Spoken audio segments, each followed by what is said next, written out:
mostly they don't try to speak in English because they have the initial hesitation to speak in English. They know the grammar, they are very good at grammar, they have learned the basics, but they don't give a try to speak in English. I tell them they should speak in English first. They should start speaking English like two, three words, like smaller sentences they can start with. That's how all the beginners starts with.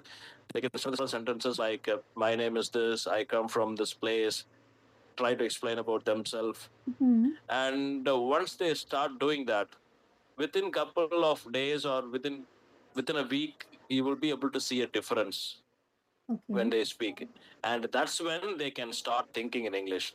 But without even giving a speaking practice, if you think that you can start thinking in English, it's not going to happen.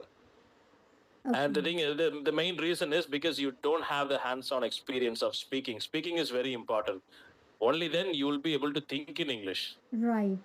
Without speaking practice, you cannot think in English. Okay. So basically, we can start Yeah, by. I will tell you the things that I have experienced. Okay.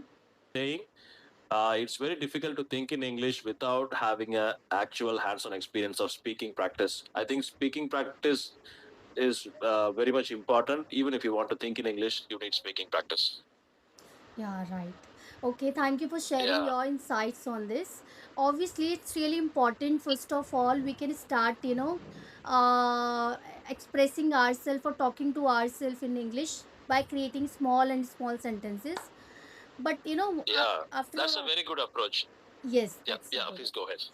No, actually, I have started it. This is my own experience, how I learn it. Because whenever I was doing something, I keep talking to myself that, yeah, now I'm reading book, now I'm Yeah. watching TV and all. And that's how it comes into my habit.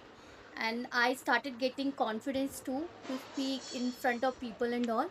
So I think it's really important and informative for the people who are really struggling while speaking, while thinking in English directly.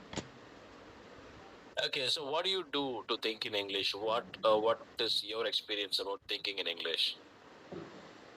Okay. Okay. So initially, I felt quite nervous, while expressing myself in front of people.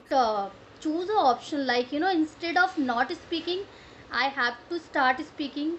It doesn't matter whether I'll make mistake or not, but I have to start if I really want to be fluent.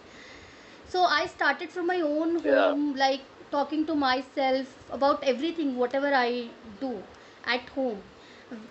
that's a very cool thing.